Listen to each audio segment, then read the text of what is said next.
And hey, what it do, what you saying, what it born, it's your favorite, yeah, your most hated Oddfella.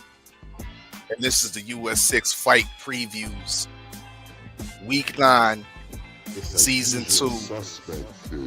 Salute to all the US6 Fight Pool players out there. Salute to my co-host that pulled up on me once again, the Queen, Shawa. Good evening, fella. How are you? I'm decent. You know what I mean? Good.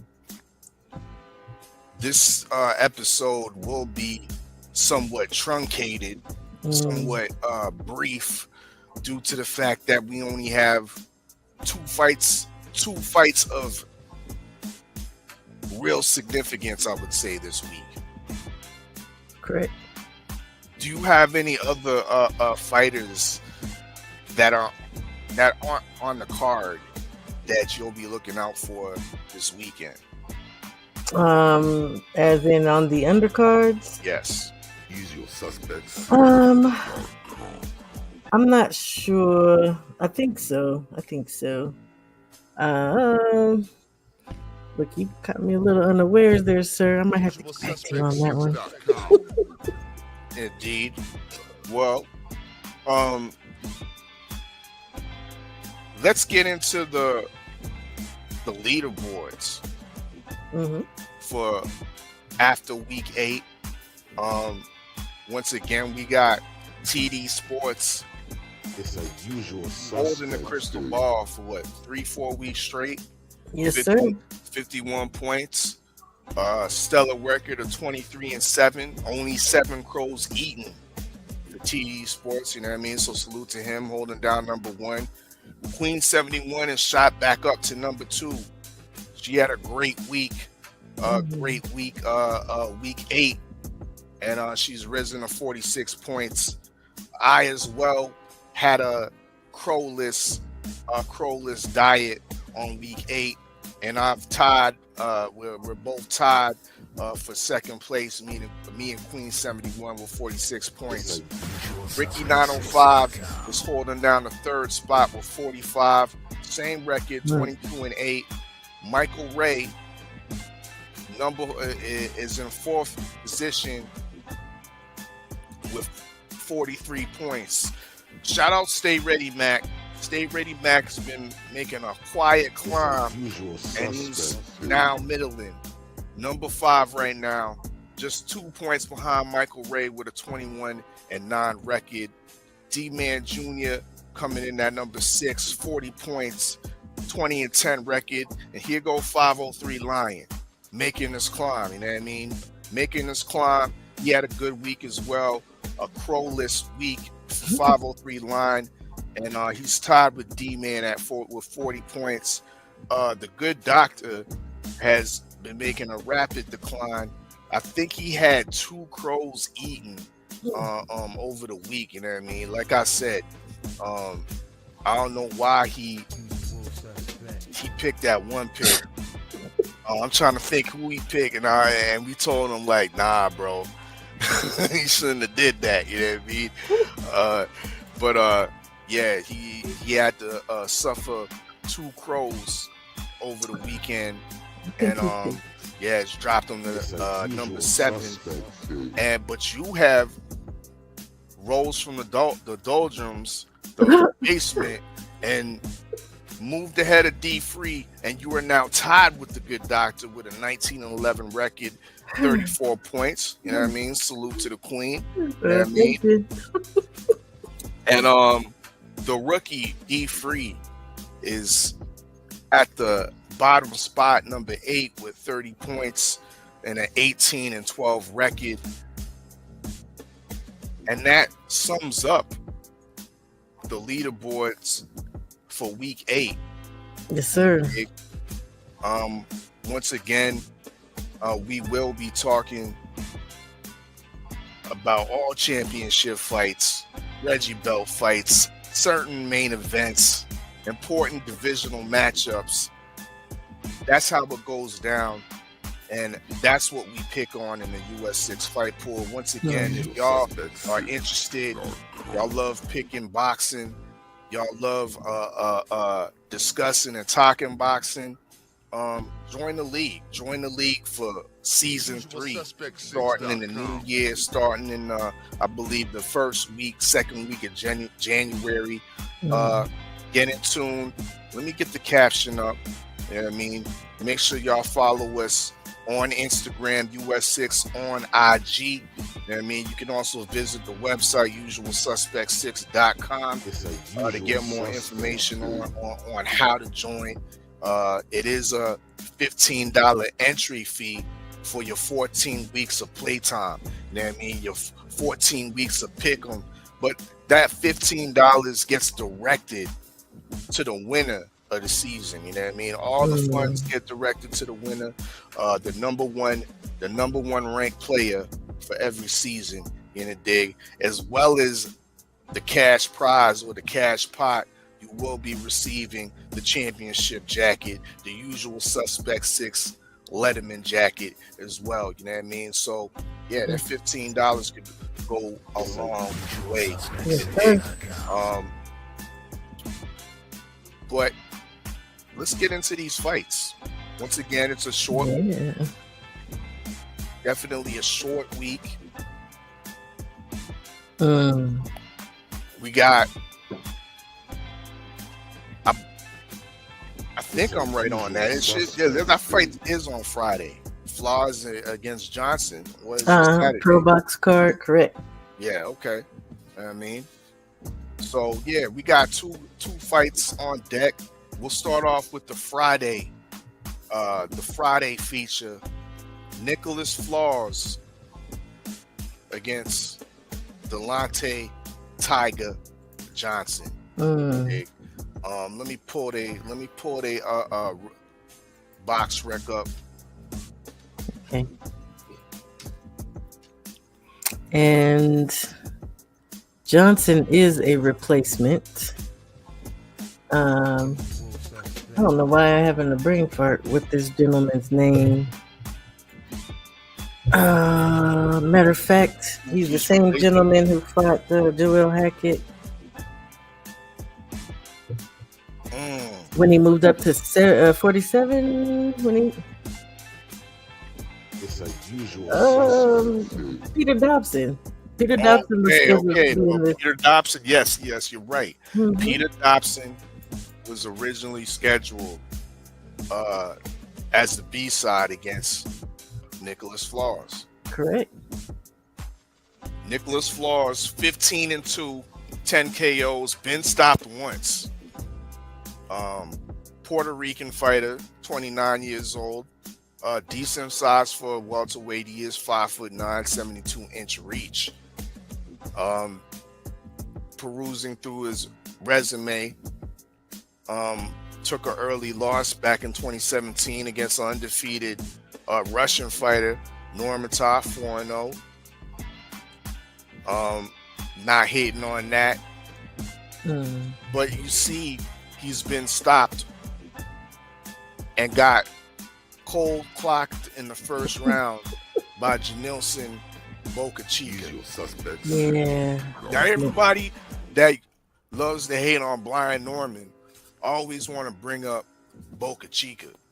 Correct. And they don't want to put no flowers or put no respect on Boca Chica's name. Well, you see what Boca Chica can do to you. And he caught Nicklaus Flaz cold and knocked Flaz out. You know what I mean? Since then, Flaz rebounded. Look what he's done. Like, he took a shock loss, then he turns around and fights another undefeated fighter in Brian Sabalo, 13-0. Just above welterweight, gets the majority decision. This was an interesting fight. Yes, it was. And showed me that Flaz has levels. He has skill. He's not just a one-dimensional. At first, when I first peeped him, I thought he was just a straight offensive fighter that preferred to be on the front foot. Against Jahad Tucker, yes, he preferred to be on the front foot. Yes, he was active, but he also showed that he can fight and throw combinations on the back foot as well. Yeah, because Jahai was pressing him, and Yes. Man, fight by fight, we're seeing him get better as well. Yeah, Most definitely, fight by fight. Like Like Jahad usual Tucker definitely suspect. had his spots, a lot of spots a lot of spots. in the Flaz fight, but Flaz still impressed me. You would think after he got on paper getting waxed by Boca Chica that there would be some issues with his chin. I haven't seen any issues with his chin since, to be honest. No, and his defense has gotten better, but no, his chin has gotten better as well. Look, Janelson Boca Chica does that. He's trying to catch you, set you up to pop you, you know, and he caught him unaware, and Brian as well. So, The Luke Santa Maria fight, he was spectacular in that. I remember seeing his last fight, Alan Sanchez. Very, very impressive in that victory. Spectacular. I like the creativity that he presents with his offense, and he's very active. You know what I mean? He's active and accurate. He throws combinations, but the combinations are placed with a purpose. So right. I definitely like what I see from Nicklaus Flaz. Don't read too much into that knockout loss or the fact that he has 2 losses already within 17 fights. This guy has been definitely put in tough, and when he was put in as a B-side against Jahad Tucker, he wasn't supposed to win that fight. No, he wasn't. But let me say something else about this man's combination. Two things. This man knows how to throw different speed jabs. Facts. You don't see a lot of people do that. And another thing that I've noticed about Flaz, his combination, like he doesn't come with the same combination set. He varies it up, and you really don't know what he's about to throw. It's not like the same tired combination over and again. That's what I like about him, the creativity. He's very creative. Unpredictability with his punch sequences. Crafty, yes. Like he'll easily throw a 2-1. I mean, in a time where you don't think he would throw it. You know what I mean? Right. So yeah, I like what Nicklaus Flaz brings to the table. But this is a true, you know how Pro Box does it. 50-50 fights. That's right. 50-50 fights. Now, I am a bit biased. I do like the style of Nicklaus Flaz. However, Tiger Johnson is a very serviceable opponent. More than serviceable. This is a very tough fight for both of these guys.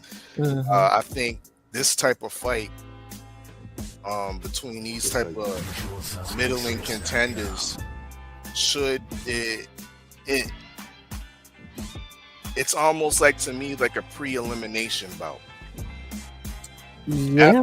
After they go, whoever wins this fight, I believe, should be highly ranked in at least 3 of the 4 sanctioned bodies at welterweight.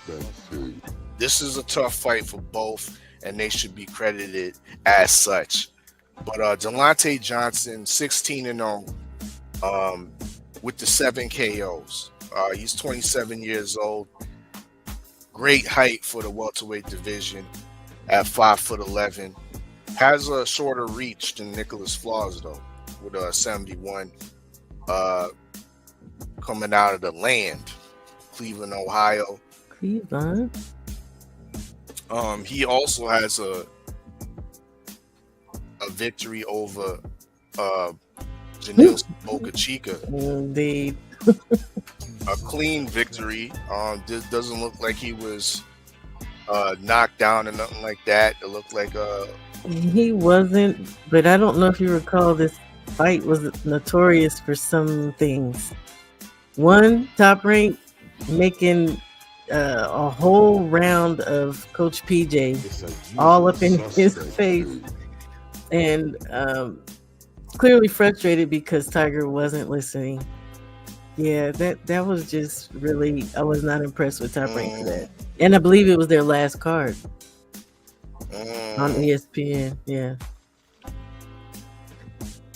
Well, they always, there's that cliche about fighters on Top Rank being consistently served the Top Rank diet. Correct. What was Tiger Johnson being fed over at Top Rank? He didn't get the Top Rank diet. I don't think he got the diet. He got the B-side diet, in my opinion, because you look at 6 fights deep. You know what I mean? And he's already fighting some guys with close to 20 fights and definitely got winning records. So it's not like he was being put in with a bunch of journeymen. He was being put in there tough by Top Rank. Now perusing Usual suspects up his resume, there's nobody of real note as far as like standout names that you could identify with Nicklaus Flaz's record. But all these guys that are on his resume are very much solid. They are solid. Very much solid. And I think, once again, the highlight to me is the Janilson Boca Chica unanimous decision victory. Correct. I'm starting to think he's possibly being made I don't know how he'd be a gatekeeper because he's never been a champion, but he's clearly there. He's a barrier. He's a test. Now, to me, Tiger Johnson,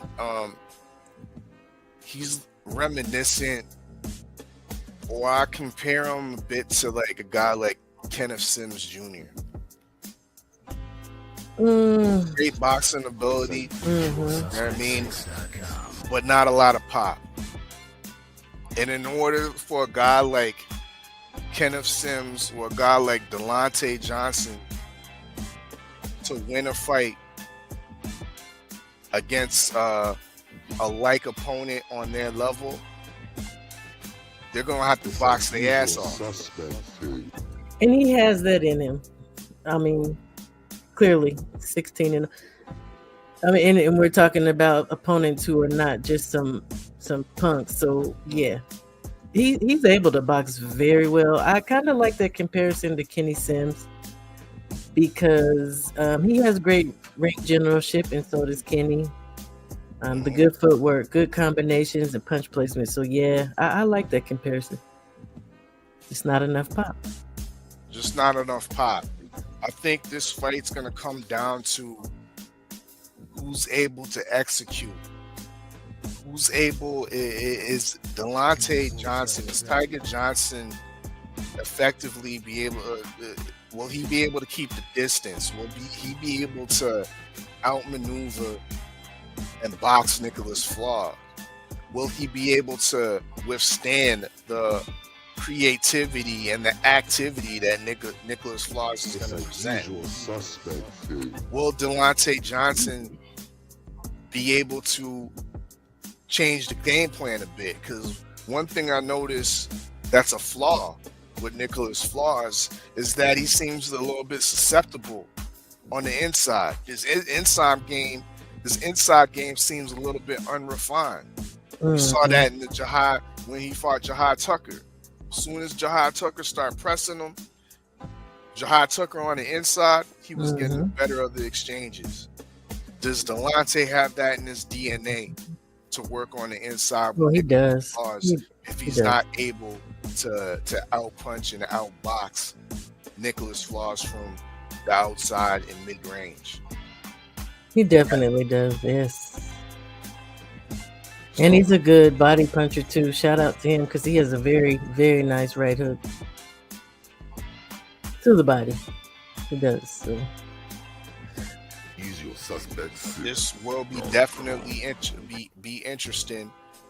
And but at the end of the day, I'm still leaning for, even though the man is undefeated, the man has, from what I know, a more extensive pedigree than Nicklaus Flaz. Yeah, he does. Mm-hmm.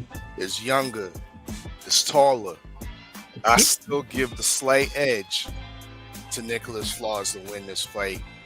Tiger Johnson's the B-side for a reason. In the dig. And as do I. I got Flaz in this one. I think it might be too much, and there's still one thing we cannot forget about Tiger. Sometimes he checks out. Sometimes he loses focus, and clearly with his last bout, sometimes he does not listen to Coach PJ.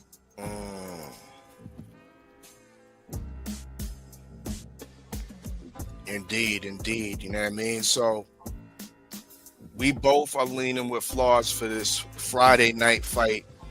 Live on ProBox. Very good fight.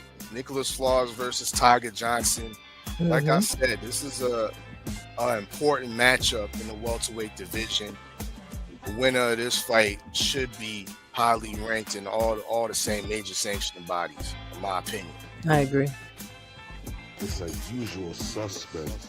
I agree. The feature fight of week number 9. We have Vergil Ortiz against Erickson Lubin. This is this is a great fight.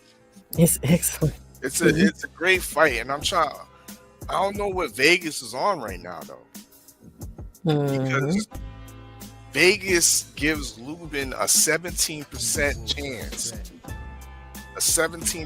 Only a 17% chance to beat Vergil Ortiz in this fight. And I think this is closer. It's not a 50-50 fight, but it's closer to being that than those 17%. Those 17 to 73. Yeah, I agree. It's a usual. He has a much higher chance than that to pull something out in this fight. But I will say, we've seen what happens when Lubin gets these tests like this, right? So, well, he's fought a lot of fighters. Pedigree himself. He definitely has. Well, let's check out who Vergil Ortiz has been fighting. In a dig. Of course, homie's 23-0 with 21 KOs. Glossy record. I mean, definitely a glossy record. He's the current WBC interim super welterweight champion. He's 27 years old. Coming into his prime. Decent size for junior middleweight, 5'10", 70-inch reach, and he fights just outside of Dallas in Grand Prairie, Texas, in a dig. So this fight right here will be a hometown fight, fighting at the Dickies Arena. Showing that he has somewhat of a decent fan base over there in Texas. But let's start off from the bottom and work our way up to the top with Vergil Ortiz's record. Of course, you see a bunch of cans and nobodies, or what you like to say, binary records. It's a usual suspect. Correct. Vergil Ortiz did start at 140, worked his way up to 147. That's when I kind of took notice of him. He's fighting guys like Mauricio Herrera, Antonio Orozco. Yep. The Brad Solomon win was Brad Solomon was definitely a top 10 welterweight at the time. So That's not a bad win for him. Correct. Samuel Vargas, a name, a fringe. I wouldn't say world class, but he's definitely fringe, or you could say kind of like a gatekeeping journeyman. Mm-hmm. The Maurice Hooker fight, I don't Yes. really put too much credence into that fight. It's a usual Though it was a spectacular stoppage, I'll give him that. But Maurice Hooker's a 140 pounder, and this is another thing. During these times, I found that he's certain instances, Vergil Ortiz likes to bring up opponents. And Maurice Hooker was one of those guys that he wasn't no real full 147 pounder, but it was a feature fight for him. Yes. And he got the stoppage. He looked good against Green. Well, I think he got rocked against Green Beans, if I'm not mistaken. Correct. He did. Green Beans put some work in it. Yeah. There were some rocky moments for Vergil Ortiz in the Green Beans fight, but I rate Green Beans. I don't think he's trashing on like that. You know what I mean? No. That was a decent win for him on the come up. Michael McKinson, a British fighter that was undefeated. I didn't really much have much like or much belief in Michael McKinson. However, he was able to stop him in 9. McKinson is somewhat crafty and tricky character to fight. A negative type of boxer, outboxer, but Vergil Ortiz was able to handle him. But this is where I kind of like raise my eyebrow when he finally moves up, and it seemed like he was ducking competitors at 147. I.e. Iman Stanionis. That fight was supposed to happen like 3 times. And due to health concerns and health reasons, Vergil Ortiz couldn't make weight. Takes about 1.5 years off and comes back into a new weight class. I feel like he ducked quite about 3 people at 47, but yes, he moved up to 54. Moved up to 54 to fight General Okunka. Frederick Lawson, who was 30-3 at the time. Yes, 30-3 looks like a great record, but General Okunka is generally trash. You know what I mean? A lot of those 30 wins is a bunch of cans, a bunch of palm soup cans from Ghana. Well, yeah, I agree. You know what I mean? So, and Lawson at that is another guy he's a welterweight. Well, he's a blowing up welterweight that Ortiz brought him up to knock him out in one. And can't forget, in that fight, remember the Tony Weeks scandal, bringing out the fact that Tony Lawson barely was able to fight because he had some type of actual some issues with his brain. Yeah, man. People forget about this. If he's fought since, obviously, I think he has fought since, for sure, because he fought Santillan and he didn't look good. Yeah, Rocha took him out. Santillan took him out and won. And that was a horrible fight. They both looked awful. He and Santillan. And now you back to beating palm soup cans in Ghana. Sure, you're right. General Okunka. Yes. Oh boy. So he moves on from General Okunka to old Thomas Delorme, another blowing up welterweight. Definitely past his prime. Stopped him in 1 round. We were all together. Shout out 78 at the suite over there in Atlanta, watching hands and feet get put on. Sergey Boyachuk presented a lot of problems for Vergil Ortiz. I still will avidly say that Sergey won that fight. I as well. As I we was see- in my Airbnb there. Yeah. Usual What suspect. time is doing, as a matter of fact. TV. Now, as we see in the paperwork, he was down twice in that fight against Sergey Boyachuk. Round one, down in rounds 1 and round 8, and still was able to come up somehow. Shout out Oscar De La Hoya. He had the manila envelopes right on that evening. Crazy work. And, But real crazy work. Yeah, you know what? I'm gonna give him credit. That first knockdown in the Sergey fight, I still feel like that was a trip. But either way, I still feel like Boyachuk put it on Vergil in that fight. Ultimately. So nonetheless, he gets through that. Good growing experience for Vergil Ortiz. He was presented a gift, Usual but suspects. in that he didn't lay down. He fought to the end. You know what I mean? And was rewarded once again with a present from Golden Boy. He took that present and moved on to fight Israel Madrimov.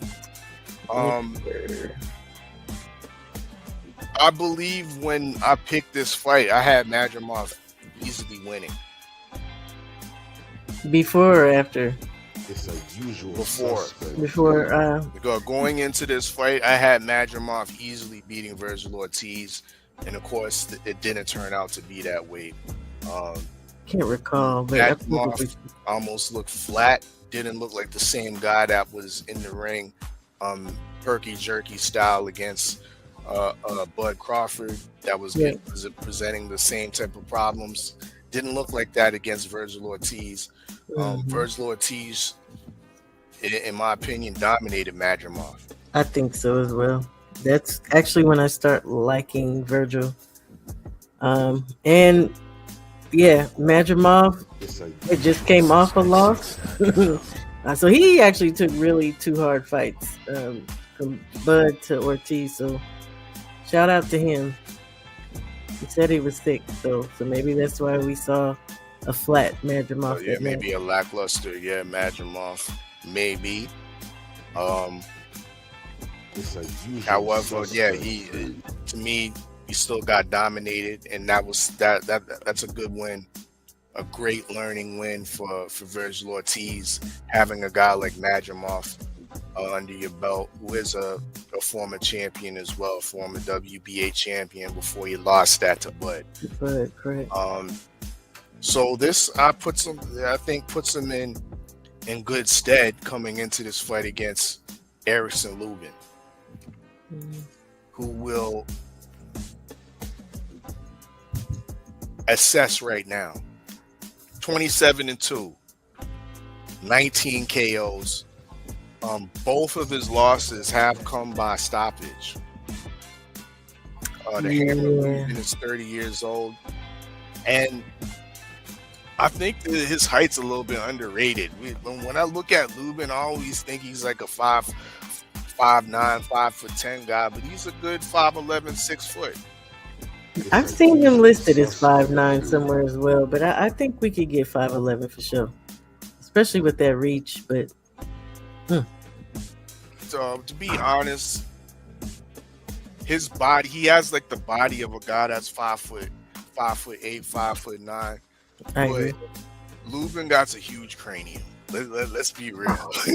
Yo, that head, my guy's head is massive. You know what I mean? So that probably contributes to the extra inches in height. You know what I mean? Because the girth of his head. You know what I mean? The length of the girth around his head, you know what I mean, is Jupiter-like. You know what I mean? So. Length or the width? What are we talking? the circumference, you know what I mean? All around. Oh boy. Okay. But let's take it from the bottom as we always do. Surprisingly, when you look at these, the early years, I'm impressed. UsualSuspect6.com. Yeah, We're not seeing no binary records. We're seeing guys that are undefeated, winning records. Yeah, okay, you see a lot of reds here, but that comes with the game. And you got to consider with their win to loss ratio, we're still talking about a guy with a pretty dang darn good pedigree. So that's why he's fighting these guys early. A little bit of fast tracking was going on. Absolutely. Definitely. And that fast tracking led him to get a title shot against Mel Charlo pretty early. Most thought that might be a little bit too early for him, and it turned out to be it was. Yeah, sadly, I didn't like the way that ended. It was almost like you had to slow down, put it in a slow mo to see the was it the uppercut? It was some type of shovel punch that Mel caught him with. That just absolutely shellacked him. But all I know is he got crumpled. I'm not sure. I don't remember what he landed on him. Now, from that, it's almost similar to Nicklaus Flaz, the way he got shellacked in the one round. But we can't look at that shellacking and say that Lubin's a guy that's chinny. Would you say he's? I don't think he's chinny at all. No, I don't think he's chinny at all. No. And his next loss proves that. But exact. We'll go on up the list. Now he returned. I think the Ishe Smith fight, even though he had 10 losses or 9 losses at the time, this was still a tough fight for him, especially rebounding off of or recovering from that shock loss or knockout loss from Mel Charlo. Mm-hmm. The Nathan Gallimore was a good win. Of course, now he's beating guys like Terrell Goucher, who was a perennial contender at 154. And his record at the time too, Goucher was one of them. Jason Rosario was another guy that was one of them at 154. Correct. Stopped him in 6. We often forget about that fight. I don't know how, but yes. Banana, Lord. Woof.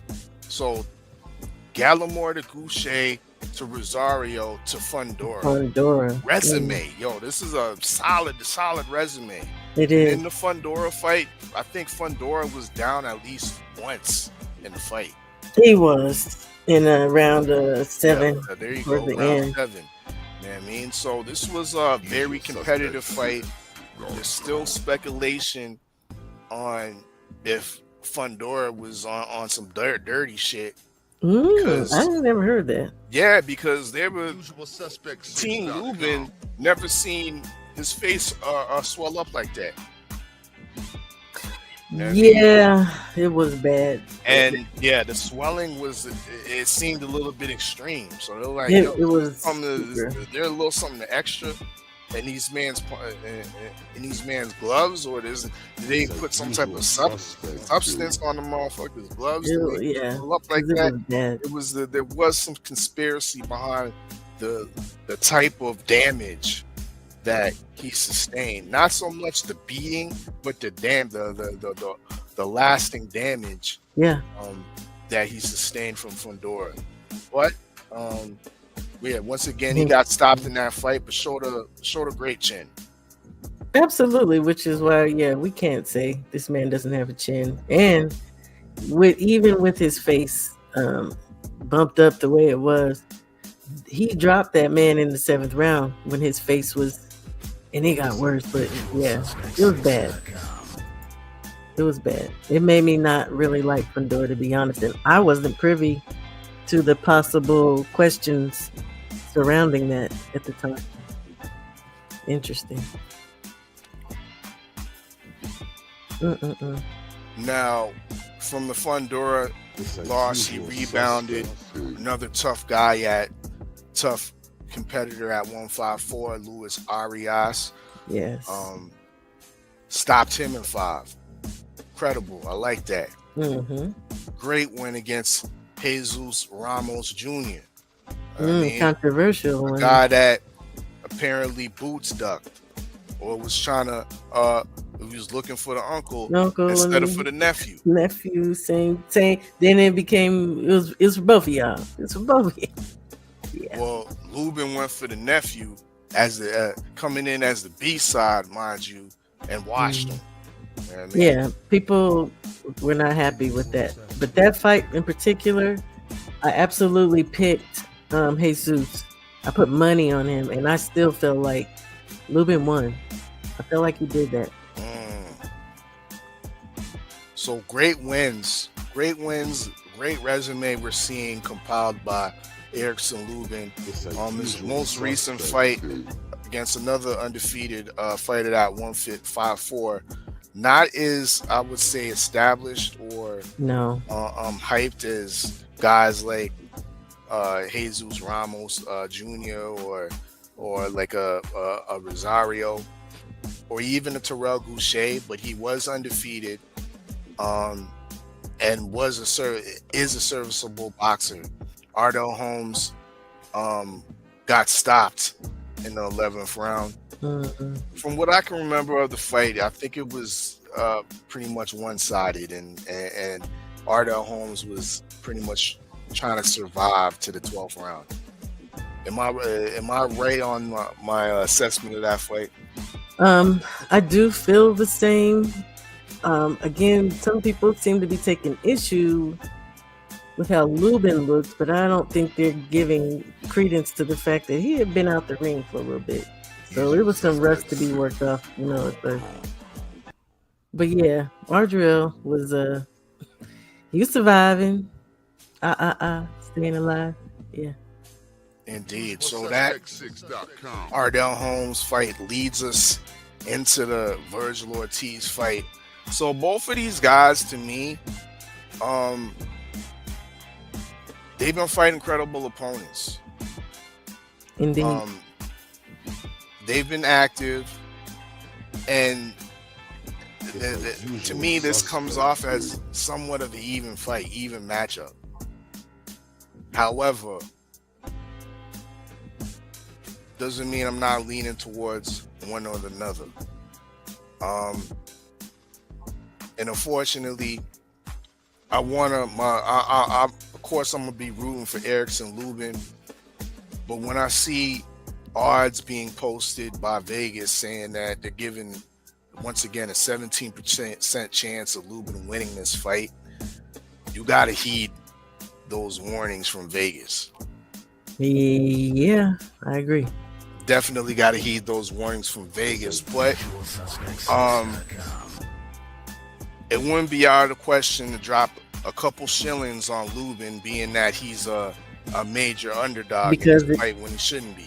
Exactly. And my thing is, I really am pulling for Lubin. He's 30. This is his 30th fight. He absolutely wants to get this interim so he can go on to some championship fights. I think he could do it. But I'm trying to be real, like you said, with the odds and with some of the things that I just see between the styles. I'm gonna roll with Vergil Ortiz as well as Vegas. Indeed. Yeah. Unfortunately, I'm gonna be leaning Vergil Ortiz way in this fight. I'm not all the way confident that, I don't think Vergil Ortiz easily beats Lubin. I don't Right. even think he'll stop him. I think it will be a closely contested, competitive fight. But Mm. being that it's in Vergil's hometown, being that he's the A side Usual suspect. on Golden Boy Promotion, the judges are going to be looking at his work more favorably than they'll be looking at Erickson Lubin. I mean, And it's a I Golden think Boy. Erickson Lubin might have to come in here and try to stop Vergil Ortiz to get a win. He does. And there's a real possibility he can do that. You know, he's got a new coach, right? K. Karoma. He's back with K, I should say. I'm not the biggest fan of K. Karoma. Not either, and that's why I'm saying I don't know. I could see him. He absolutely can come out early. He needs to go. He needs to be first. And okay, let me ask you something. Have you ever felt like sometimes around round 5, just lately, I should say, that he maybe looks a little bedraggled, a little tired? Usual suspect. To you? Erickson Lubin. Yeah. Now that you say it, yeah. But that happens with a lot of fighters, though. Yeah, but we're talking about a but- motor. He's fighting a motor. Yo, but the thing about Lubin is, yeah, you could get tired in the mid rounds, but does he stay tired? No, he finishes. He's a 12-round fighter. He's a 12-round Like, fighter. yeah, you could get your second win. And True that. Your second and third win, and some of these fighters don't even get a second win. True You know what I that. mean? But Lubin gets that. You know, I've never seen Lubin stop because he's tired. No, not like that at all. Not that he's even unresponsive or performs poorly, but again, he's dealing with the motor. You got this. You're back with K, who I'm not really impressed with like that. I don't know. I'll give K this credit. He made F.A. Ajaba look better, but we'll see. We'll see if and Lubin actually has the IQ to get in there and adjust on his own. But I don't know, man. I just feel funny, and I do think that he can get stopped myself. I do. I think late. I think I'm gonna pick that.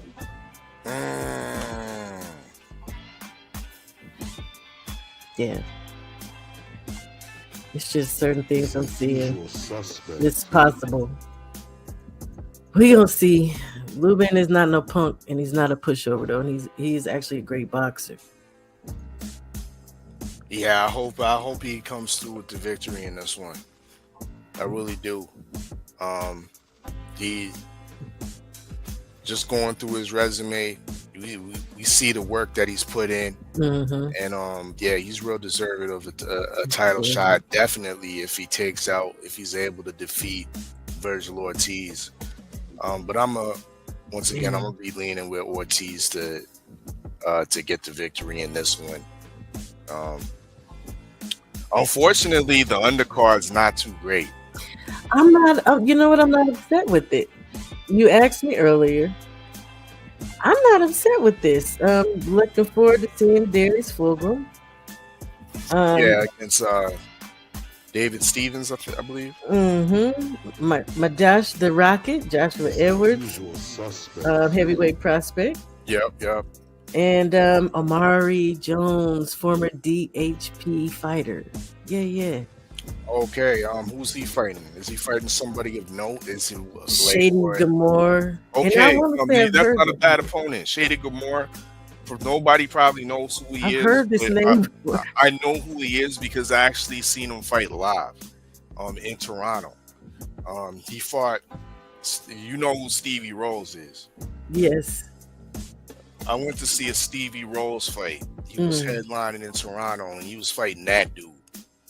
And Stevie Rolls, by no means was that an easy fight for Rolls. I'm thinking when I'm looking at it on paper and I'm looking at the bullets and I'm like, oh, Rolls is gonna wax this fool. who the fuck is Shady Gamora? Man, Shady Gamora put hands and feet on Rose. Like, yo, it was a tough fight, man. You know what I mean? Well, So Shady Gamora ain't no punk, and if Amari Jones is able to stop him, that will be a nice feather in his cap. It will be definitely a statement. People have to go back and look at Shady. He's out of Sweden, 14-2 with 9 knockouts. So, yeah. I'm excited, but I think Amari could do it. Amari is actually a very good fighter, so I'm gonna be pulling for him. But I'm gonna have to go check out Shady in the meantime. It's a usual suspect. Yeah, I mean, he's not a bad fighter. He ain't, I wouldn't say championship contention or nothing like that, but he's definitely a fighter that will test your young up and coming fighters and will test your fighters at a crossroad, see if they're still on that level. Can I ask you a question? Go ahead. Is Oscar testing his Hispanic fighters in this manner when they just come to him and they're kind of young in their career? And give me a specific example. Zepeda, Zerto, Rocha. No, hell no. Yeah. You know, they've been served with a different type of diet plan.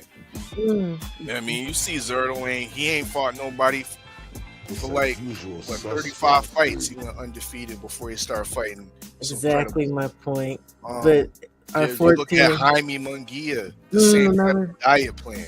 You know what I mean? But we're putting a test on Omari, who's just coming to Golden Boy. I see him. I see it. Of course, you want him to give him that Mexican diet? Ain't no. You do it for the other. You do the other guys that way. Why not? Mari ain't Mexican. Let's be real. Yeah, I was just pointing out something. We ain't giving him that diet. I was just pointing something out. There. You don't need that soft food. You don't need to. He. I don't think he does either. I mean, but yeah. No, I see what you're saying. No. Yeah, I know. No, there is some there, of course, a little double standard going on there. But yeah, this should be definitely a good opponent to see where Amari is at this time. And I believe this is a middleweight fight as well. You know what I mean? So so that's Friday Pro Box. Saturday, it's on the Zone. Lubin and Vergil Ortiz live from Dallas at the Dickies Arena. And of course, we got Darius Fulgham on the undercard and Amari Jones and Joshua Edwards. Yes, another upcoming American heavyweight prospect that looks like he might do something if they keep on nurturing him and building him the way they are.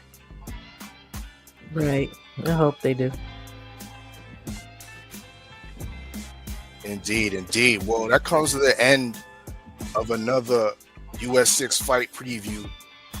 Before we get on out of here, take a last look at the leaderboards. Once again, shout out to TD Sports. I was hoping, in the coming weeks, there's going to be major changes because there's going to be so much fights. But damn that Tank Davis messing up next week's fight card, because we was going to have a full 8 fights on the fight card. It's being chopped down to 4 because of this heathen. I'm thankful. I mean, I ain't usually thankful for heathens, but 8 be a lot. I ain't gonna lie. Yeah, it would be a lot to talk about on this program right here, you know what I mean? But we'll see what it do one day. You know what I mean? I think week 13, week 14, it gets like that. You know what I mean?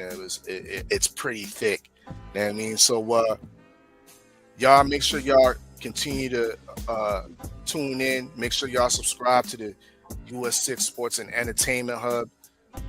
These type of preview shows will be featured on the channel weekly. You know what I mean? During the US6 Fight Pool season. We also got other shows such as Tales from the B-Side that airs on Sundays.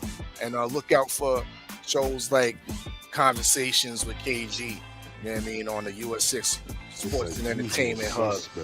You dig?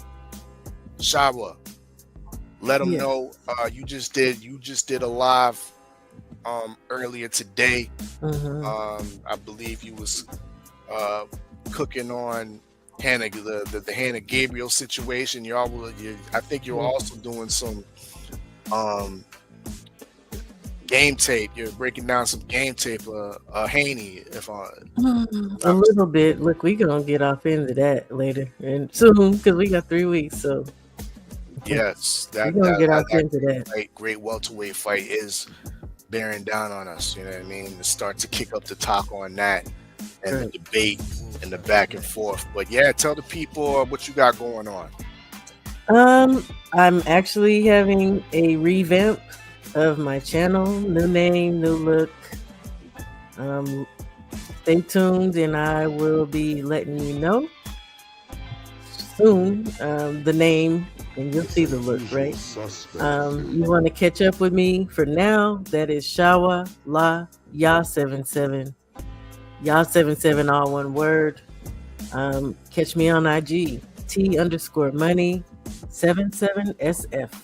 And y'all, next season, be in that fight pool. It's a wonderful time. And come to the US6 channels. Very, very good content. Salute and respect for that. I appreciate you, Queen, for pulling up every week now and helping me once again navigate through these fights, pulling up these box threats, you studying, you know what I mean, so you can put me on my game and whatnot. Much appreciation to you. And once again, people, everybody that's tuning in and listening, make sure y'all go subscribe. Go over to Shawa's channel, Shawala, and be on the lookout for that new rebranding. Make sure y'all run up those videos. You know what I mean? Be active in the chat. Be active in the comment section. You know what I mean? Because it does help with the visibility of her channel, most definitely. You know what I mean? So let's continue that support. Thank you. And thanks for having me. Always. You know what I mean? It wouldn't be a preview without you. You know what I mean? It's a usual suspect. So once again, we'll see y'all next week. And we'll have probably definitely have a fuller fight card for week 10. But for now, it's your favorite yet your most hated Oddfella. Salute to the usual suspects. Salute to the usual suspects 6 fight pool players. Amen. And I'm Gizon.